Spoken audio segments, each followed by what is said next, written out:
What's happening, everybody? It's Chris with Lone Wolf DIY. How cool is this filming spot? I grew up hanging out under this bridge, walking home on the train tracks from school, and this used to be a timber bridge, and we would sit up in the rafters there and watch the trains go by and do things we weren't supposed to, like putting pennies on the track. Oh, yes, it's so flat. Oh, that was awesome. Or putting a piece of wood on the track, or maybe even lighting a fire under the oily timber bridge, because that's what smart kids do. We have our little Dreamcast thing behind the TV. We've got all of our new bulbs inside the can lights, and now I got some LED tracks around there, and you are gonna not believe your eyes, because I'm gonna turn on the lights and then your eyes are gonna tell you how cool the room is. No, but for real, you gotta stick around. It's gonna be cool shit. And I finally got that PTZ camera hooked up, and it's a lot of fun. I love swirling that thing around and seeing what's going on in the dark or down here on the bridge with the train tracks, where the kids from Stand By Me may or may not have walked down this way. Come here, Kiki. Look, let's tell everybody to stick around and check this out. All right, we're just gonna tell everybody to stick around and check this out. Can we do that real quick? You gotta tell the camera.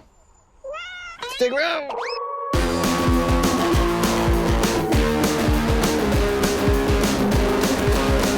I was really trying to get those free internet points by putting my cat in the video. You know, it's like free throw shots, just easy money. So I got my PTZ camera up and running, and it is fabulous. I love swirling that thing around in the middle of the night so I can use my infrared and or heat signature technologies that I can check out on my laptop. I got my Cat 6 cable that's up in the attic, and it's connected to the flex switch, and it's coming down, and I cut a channel in the grass, put some conduit in there. That way I've got something to run that cable through so nobody's tripping over it or any of that. And I covered it up with the grass I removed, and it looks like nothing even happened. It looks great. There's where I dug the trench. You could barely even see it. My tip is, if you're gonna be doing the same thing, make sure to hold on to the pieces of grass that you remove, because you can put it back in there like you were doing turf, and it'll regrow.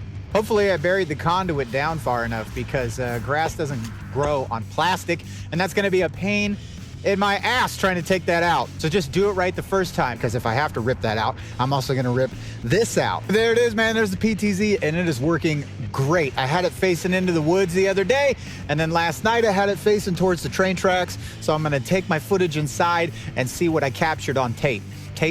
Digital tape? Anyway, so I'm gonna go back to the tape and see if I can find anything cool. I've got an IP66 case for that PTZ camera, which is really awesome to have up here in Oregon where it rains so much, so I don't have to worry about a whole bunch of corrosion or water in there ruining my expensive, nice, pretty camera. It's also 4K, 24 frames per second, and it gives me plenty of clear picture to go through, and it's all stored on my external hard drive. All right, so here we are back at the shack to take a look at our PTZ camera footage. So I was walking back in the woods trying to get some stuff done, and I realized that one of the branches from the tree right there where you walk down to the train tracks was hanging down. It wasn't broken or anything, it was just the tree branch was kind of bent down, and I thought that was weird, so I thought I would take a look at the camera and see what happened to it. You could see in the footage the tree branch go back up, and then as I go back, you can see it droop back down for no reason whatsoever. I really like how there's these convenient little picture stills all along my timeline that I can just click on, and it will take me right to the height of what it detected. Which, surprise, surprise, is just a bunch of footage of my cats. I'm also able to see when the train is coming and when it's going. No matter how fast you're flicking through your timeline, I am just blown away at the fact that it will actually show that video as it goes. It doesn't like pause and get to that point. It's live the entire time you're flipping through there. And then once you find what you're looking for, it's nice to be able to have that little 10-second button to go back and really pinpoint that footage you're looking for. Once you find what it is you're looking for on the timeline, you're able to export the clip, but you're not just able to export the clip, but you can choose the duration of that clip. You can slide the timeline to choose exactly what point you want it to start and end. If you're really wanting to get that exact spot in the clip you're looking for, you can use the magnifying glass to zoom into the timeline and pick out the exact seconds you're wanting. You can also take a picture, so you can zoom in, take that snapshot, export it, and send that picture wherever you need to. I was flicking through the timeline real quick just to see if I could see anything out in that dense forest, and I was able to actually capture something. You can see its little wiggly butt behind the tree right there. I like how I can zoom in and I can see in the distance what's going on. So you have an optical zoom that you can use right on your phone. However, once you got the footage recorded, you can just use your finger and zoom in right on the footage that you've already recorded. So I was able to see a deer on there. That was pretty cool. And then I could just flip right over and take a look at my other cameras real quick and see what's going on. Okay, the theater room evolution is almost complete. I've got these really cool 45-degree channels that I'm gonna put up all around the outline of the top and the bottom. And I thought it would be cool to do a little square around the TV. I'm not really sure how the corners are gonna work out because I have a space. These don't really match up all the same. And then once the track goes up all the way around, I'm gonna put this diffuser all around. And this is a good diffuser because some of them you can actually see the LEDs through, but this is supposed to hide it really well. So I'm definitely anxious to get this up. What's really cool about these lights is that they sync up with the rest of my Govee stuff. So my can lights up here, the cool lighting that we have behind the TV, and now we're gonna have a really bitchin' outline of LEDs that we'll be able to control from our phone,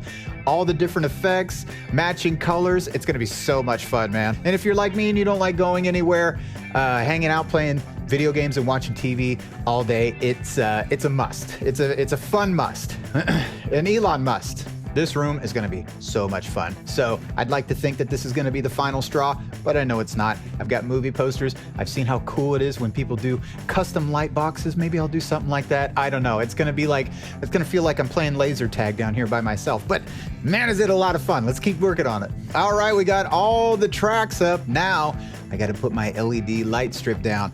These are just your basic RGB lights. You can get some that are really complex, ones that you can actually code, like those Christmas videos. If you've seen like how the trees or whatever, the ghosts, they'll sing up front and it's all synced with music, you can do that. However, these are just regular ass lights, but it's going to be perfect for what we need.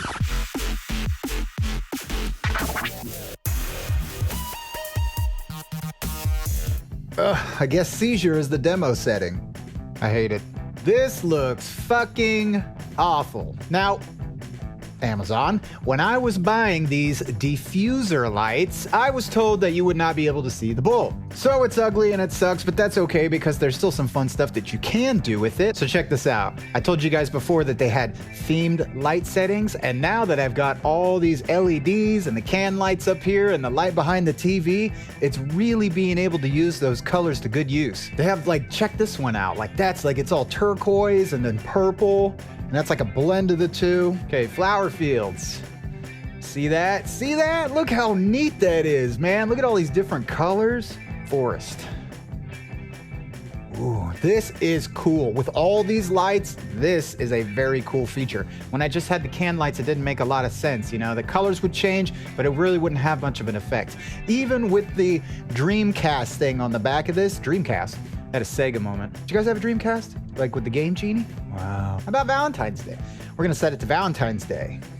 Look at that. Look how cool that is. Like, if I had a date over here now and I hit up Valentine's Day on my themed lighting, I would feel pretty good about that. I would feel very impressive. And hey, here's another one. Here's Halloween. I don't like these ones. Enthusiastic. Ugh, those are the worst colors I've ever seen. Father's Day. Father's Day should just be the lights off because that's about what I hear from my kids. You can set them all to one color like that, or the Lone Wolf red. How amazing is that? Isn't that the coolest thing ever? Well, it's not as cool as it gets. I could turn the brightness like way up like that, or we could turn it way down. Hey, I got another really cool feature I want to share with you guys. As if I wasn't annoying enough. As if my voice was not screeching the chalkboard or whatever, or the fork on the plate. Watch this. Hey, what's happening? Hey, how's it going, everybody? It's Chris with Lone Wolf DIY. Check it out. The lights are reflecting to my stupid voice. So you can set up, that's the party setting, right? We're like having a good party time right there. See, this one's dynamic because we're getting really dynamic with all our cool lighting down here in the basement. And this one's just calm. I don't think I feel very calm. I wouldn't do that if I were you, Michael. Watch out, Michael. Something terrible is about to happen. Hey, that's kind of fun. Let's see, and then we can do auto color, which I don't know what that means. What's it? Oh! Why? Why did that happen? I didn't touch anything, and it's really, so I guess it just changes colors whenever it feels like it. That's pretty cool. Man, how like intimidating is this? I feel like the Wizard of Oz. I just didn't abuse Judy Garland. Oh, how awful. I didn't even know I could do this. This is like a big color wheel. And there's white lights. Carol Ann, don't go in the light. Okay, enough of that because it's hurting my eyeballs. Hurting my eyeballs. All right, let's go back to color here. We're gonna turn it to our light purple because that way I can see you guys really well and you can see me and it looks good and it looks like fun. Any of this Govee stuff that you hook up, it all connects seamlessly to our AP in the back there. Without that, we would not be able to give a direct Wi-Fi signal to each and every device individually. And I mean, look how quick they respond. For having to get all those bulbs and everything going at the exact same time like that, you have to have a good connection. And thankfully with our Nano AP, we have that. I had to take up 3 more spots on my clients, and if I add more, I'll have plenty of room. I think I've only got 20 devices and I can hook up another 30 and have it seamlessly connect just like these things do without any kind of lag or any kind of rubber banding or broadband issues. None of that stuff, man. It just works as it's supposed to. Remember that? Remember when things just work the way they're supposed to? Each one of these is its own signal. So each one of these is its own cell phone, and it requires a lickety-split. It requires a really fast connection in order to be able to do that, right? So each one of these is downloading something, right? So this one's downloading your kid's YouTube video that you were sick and tired of hearing. And this one's downloading that recipe that you're never gonna make. So that's kind of the idea. All these lights, the TV, the Dream View right here, the LEDs going around this phone, that phone, anything I need to connect. I have 300 megabytes per second for everything here. So I've got seamless connectivity. Everything reacts really quickly and it does everything that I need it to do. Very excited. Can't wait to do more stuff. Probably gonna take this down because I hate how shitty those lights look. Doesn't it look awful? I don't even want them on down here. They look amateur. I was so proud of myself on how well I cut these. I mean, look at this.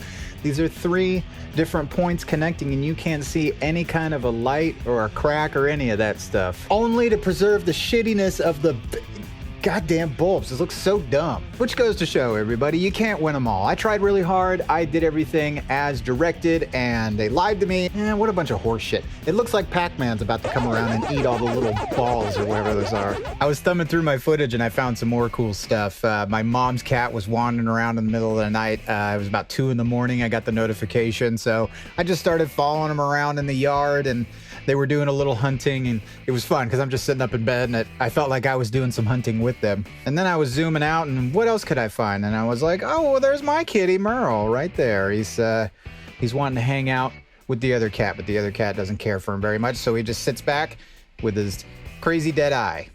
I love these cameras, man. I've never had anything like this. The only camera setup I ever had was some today's special value on Amazon, and that thing was a piece of shit. So this is really awesome to have. It's really great. I think everybody could really put this to use no matter where you're at.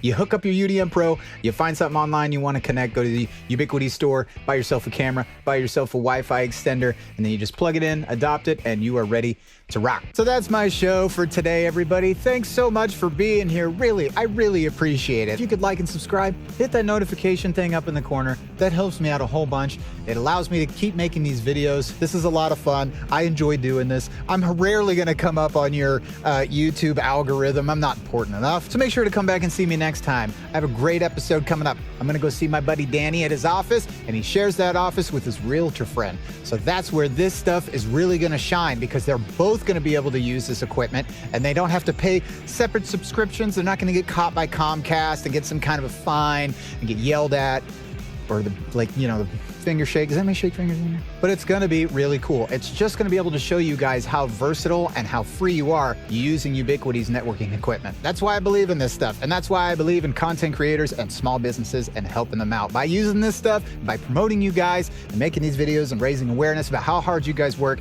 and how awesome you are. Please like and subscribe. Hit that notification thing in the corner there. And I'll see you next time. Thanks everybody for checking out the channel and have a nice day. Kitty, you're gonna get hurt in the sticker bushes. You're gonna get poked in there.